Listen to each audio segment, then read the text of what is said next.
আসসালামু আলাইকুম। Chicken cheese বান কার না পছন্দ? বাচ্চাদের তো খুবই পছন্দের একটি খাবার চিকেন চিজ বান, যা আমরা বেকারি থেকে কিনে এনে খাই। তো আমরা এটা চাইলে বাসায় খুব সহজে রেডি করতে পারি। খুব অল্প উপকরণ দিয়ে এটা আমরা বাসায় তৈরি করতে পারি। আমি এখানে মুরগির মাংস নিয়ে নিয়েছি। মুরগির বুকের পাশটা, যেটাতে হাড় ছাড়া, সিদ্ধ করে এভাবে টুকরো টুকরো করে নিয়েছি। এটা দিয়ে আমি সুন্দর একটি পুর তৈরি করে নিব, যা পনির ভিতরে থাকে। এই মুরগির মাংস আমাদের বাসায় থাকে, আপনারা চাইলে খুব সিম্পলি এই বানটি বাসায় তৈরি করতে পারেন। দিয়ে দিচ্ছি পেঁয়াজ। যাদের আমার রেসিপিটি ভালো লাগবে অবশ্যই আমার চ্যানেলটি সাবস্ক্রাইব করবেন। দিয়ে দিচ্ছি সস। ভিতরের পুরটা খেতে ভালো হলেই না বনটা ভালো হয়। দিয়ে দিচ্ছি আদা রসুন। খুব সিম্পল কিছু উপকরণ দিয়েই আজকে আমি এই বানটি তৈরি করে দেখাবো, একেবারে বেকারির স্টাইলে।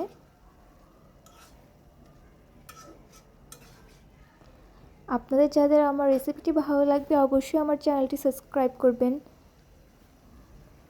আর আমি দিয়ে দিচ্ছি সসেস। ভাবলাম কিছু সসেস দিলে হয়তো খেতে আর একটু বেশি ভালো লাগবে। বাসায় সসেস থাকলে সেটাও আপনারা এখানে দিতে পারেন।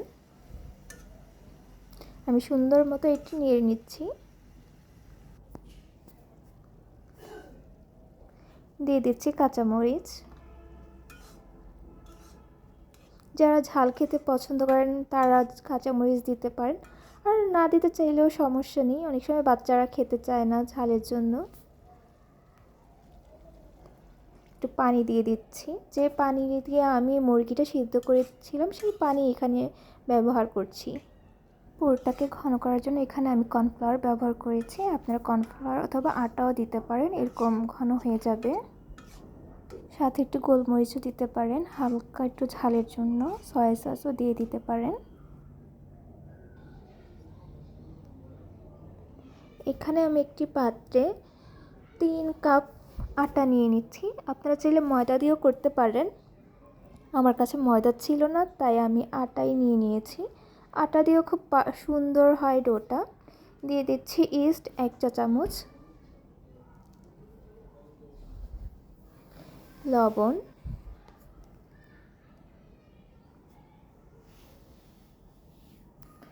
গুঁড়া দুধ 1 চা চামচ।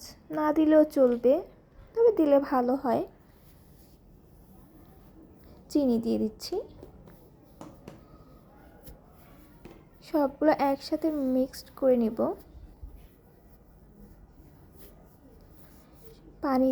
গরম পানি দিয়ে আস্তে আস্তে ডোটা বানিয়ে নিয়েছি এবং শেষে উপরে একটু তেল দিয়ে ভালো মতো ডোটাকে আর একটু মেখে নিব।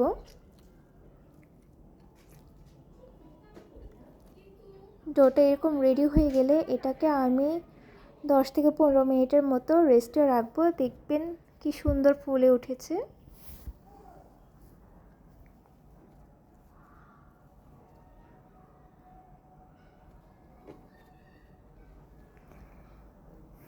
এখন আমি ডোটা ম্যাশ করে নিব।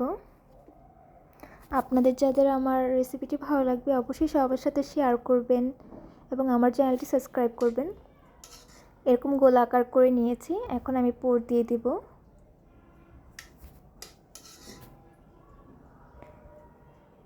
আমি আগে থেকেই 2টা রেডি করে রেখেছিলাম, এখন আরেকটি রেডি করছি। দিয়ে দিচ্ছি চিজ। চিজ না থাকলেও চলবে, তবে চিজ দিলে খেতে খুব ভালো লাগে। দেখবেন যে বাচ্চারা খুব এনজয় করবে এই চিজটার কারণে। আমি সুন্দর করে র্যাপ করে নিচ্ছি এবং গোল করে বানিয়ে নেব। আপনারা চাইলে এটা চুলায়ও বানিয়ে নিতে পারেন, আবার চাইলে ওভেনেও আপনারা এটা বেক করতে পারেন। তবে আমি আজকে ওভেনেই বেক করব। আপনারা বাসায় রেসিপিটি তৈরি করে খাবেন। উপর দিয়ে আমি তিল দিয়ে দিচ্ছি। এই তো আমি ওভেনে বেক করে নিচ্ছি। যাদের আমার রেসিপিটি ভালো লাগবে আমার চ্যানেলটি সাবস্ক্রাইব করবেন। ভালো থাকবেন। আল্লাহ হাফেজ। Chicken cheese bun.